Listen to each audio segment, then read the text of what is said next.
विधि को समझ नहीं आ रहा था कि वो कहाँ है। चारों ओर अंधेरा था।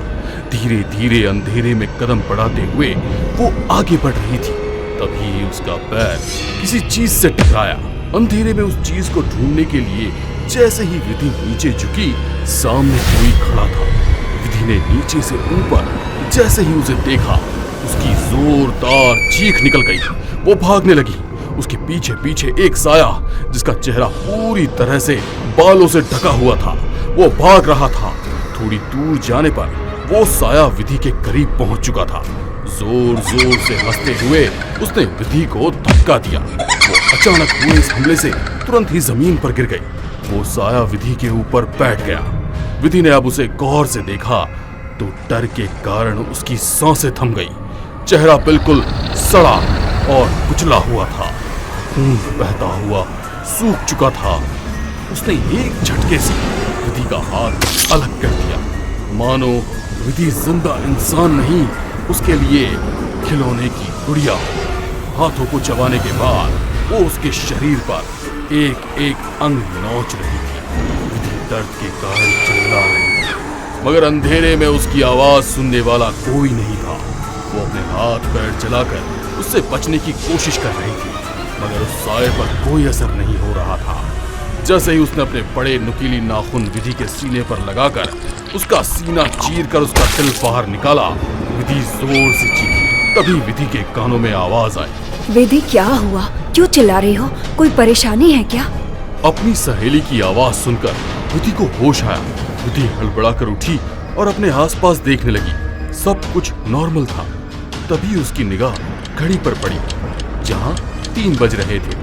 यार सुहानी, फिर से वही बुरा ख्वाब, वो भी रात के 3 बजे। यार मुझे लगता है कि मैं कहीं पागल ना हो जाऊं। मुझे जल्द से जल्द किसी डॉक्टर से मिलना होगा। क्या तुझे सच में लगता है कि तुझे डॉक्टर की जरूरत है? उस रात जो कुछ भी हुआ था वो हमारी गलती थी। वो लड़की हमारी लापरवाही का शिकार हुई। शहर से दूर फार्म हाउस पर मुकुंद की बर्थडे पार्टी चल रही थी। मुकुंद ने अपने दोस्तों के लिए पार्टी में सब कुछ इंतजाम किया था। शराब और कबाब भरपूर मात्रा में थे।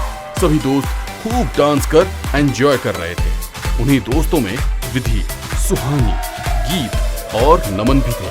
गीत और नमन विधि और सुहानी के बॉयफ्रेंड थे। पार्टी में एंजॉय करने के बाद चारों घर वापस आ रहे थे। शहर के बाहर फार्म हाउस होने के कारण रोड पर कोई चहल पहल नहीं थी। खाली सुनसान रोड देखकर नमन तेज गाड़ी चलाने लगा। नमन, आराम से गाड़ी चलाओ। वैसे भी तुमने बहुत ड्रिंक कर रखी है। कहीं ऐसा ना हो कि अचानक ब्रेक लगाना पड़े और गाड़ी कंट्रोल में ना आए। अरे यार, मुझे मत सिखाओ गाड़ी कैसे चलानी है, ठीक है? नमन और सुहानी बात ही कर रहे थे कि अचानक गीत की निगाह एक लड़की पर पड़ी, जो सड़क किनारे खराब गाड़ी के पास खड़ी मदद मांग रही थी। नमन का ध्यान सुहानी की बातों पर था। उसने उस लड़की को नहीं देखा। सामने आती हुई गाड़ी से मदद मांगने के लिए वो लड़की आगे बढ़कर गाड़ी रोकने का इशारा करने लगी। अरे नमन, गाड़ी रोक, किसी को हमारी मदद की जरूरत है। मगर नमन का ध्यान नहीं होने के कारण नमन ने उस लड़की को टक्कर मार दी। जैसे ही टक्कर लगी, चारों घबरा गए। देखो, हो गई ना प्रॉब्लम। मैं कह रही थी ना, गाड़ी आराम से चलाओ, मगर तुम्हें तो मेरी सुननी ही नहीं थी। रिलैक्स सुहानी, पहले चलकर देखते तो हैं कि उस लड़की की हालत क्या है। हाँ, विधि ठीक कह रही है। पहले चलकर उस लड़की को देख लेते हैं। सुहानी डर के कारण गाड़ी में ही बैठी थी। गीत, नमन और विधि तीनों उतरकर उस लड़की के पास पहुंचे। लड़की पूरी तरह से घायल हो चुकी थी।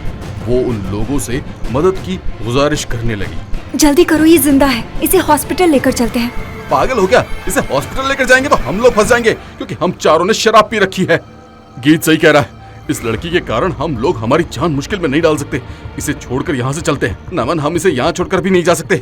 यदि किसी और ने इसकी मदद की तो हम लोग फंस सकते हैं। गीत, तुम आखिर कहना क्या चाहते हो? इसे यहाँ छोड़ना भी नहीं है और लेकर के भी नहीं जाना। कुछ समझ में नहीं आ रहा। तू मेरे पीछे पीछे हो, जैसा मैं कहता हूँ वैसा कर। दोनों ने उस लड़की की बंद गाड़ी को खाई में धक्का देकर नीचे गिरा दिया। फिर सड़क से थोड़ी सी दूर जाकर एक गड्ढा खोदने लगे। ये सब कुछ देख सुहानी भी कार से बाहर आ गई। ये क्या कर रहे हो तुम लोग? हम इस लड़की को ठिकाने लगा रहे हैं। ये गलत है। वो अभी जिंदा है। इस तरह उसे मारना ठीक नहीं है। मुझे मत सिखाओ कि क्या सही है और क्या गलत। चुपचाप गाड़ी में जाकर बैठो। सब तुम्हारी गलती का ही नतीजा है। नमन के चिल्लाने पर सुहानी चुपचाप जाकर गाड़ी में बैठ गई। उन लोगों ने उस लड़की को जिंदा ही जमीन में गाड़ दिया। तीनों कार में आकर बैठे तो सुबह के 3 बज रहे थे। उस दिन के बाद पिछले कुछ दिनों से विधि को यही सपना परेशान कर रहा था। विधि, तुम्हें नहीं लगता है कि हमें उस लड़की की आत्मा की शांति के लिए कुछ करना चाहिए? आत्मा की शांति के लिए हम लोग क्या कर सकते हैं? क्यों ना हम आज ही उसका अंतिम संस्कार कर दें। तू चल मेरे साथ। सुहानी विधि के साथ एक मंदिर पहुंचती है और वहां पुजारी जी को सारी सच्चाई बता देती है। बेटा, ये तो तुम लोगों ने बहुत गलत किया। उस बेचारी लड़की की आत्मा अपनी मुक्ति के लिए भटक रही है। उसकी मुक्ति का कोई ना कोई उपाय तो करना ही होगा। हम लोग इसी आशा में आपके पास आए हैं। सुहानी और विधि पंडित जी के साथ उसी जगह पर पहुंचते हैं जहां पर उन्होंने उस लड़की को गाड़ा था। उन लोगों के वहां पहुंचते ही अचानक तेज हवा चलने लगी, बादल घिर आए और जंगली कुत्ते जोर जोर से रोने लगे। पंडित जी ने मंत्रों का जाप करके उस जगह पर गंगा जल डाला। गंगा जल के डालते ही उन लोगों को किसी की चीख सुनाई दी। वो लोग इधर उधर देखने लगे। तभी वो लोग जहां पर खड़े थे उस पेड़ पर किसी का साया नजर आया। अचानक वो साया पेड़ से उल्टा लटककर इन लोगों के सामने आ गया। अब डर की वजह से उन लोगों की चीख निकल गई। वो साया लहराता हुआ उनके सामने आ गया। ये वही साया था जो अक्सर विधि को सपने में दिखाई देता था। इतनी आसानी से कुछ भी खत्म नहीं होगा। क्या सोचा तुम लोगों ने? मुझे मुक्ति देकर बच जाओगी? मगर नहीं, मैं बदला लेकर रहूंगी। तुम लोगों की मौत के बाद ही मुझे मुक्ति मिलेगी। कहते हुए उसने विधि पर हमला कर दिया। पंडित जी ने मंत्रों के सहारे उस आत्मा को बांध दिया। तब तक वहां पर नमन और गीत भी आ गए थे। उस जगह पर पंडित जी को देखकर गीत गुस्सा होने लगा। विधि, ये सब क्या है? तुम यहाँ पर इनको लेकर क्यों आई हो? और हमारा राज तुमने सबके सामने खोल दिया। किसी की गलती, किसी का राज ज्यादा देर तक बंद दरवाजे के पीछे नहीं रहता। कभी ना कभी तो सामने आ ही जाता है। तुम्हारे पाप का घड़ा भर जाए और उसकी सजा तुम सबको मिले, उसके पहले उस लड़की की मुक्ति का इंतजाम करो। जल्दी से यहाँ गड्ढा खोदकर उसकी लाश को बाहर निकालो।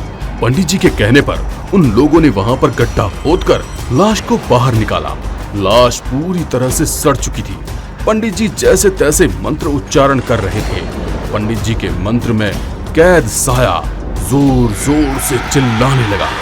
कुछ पल मंत्रोच्चारण करने के बाद पंडित जी ने उस शव को अग्नि के हवाले किया।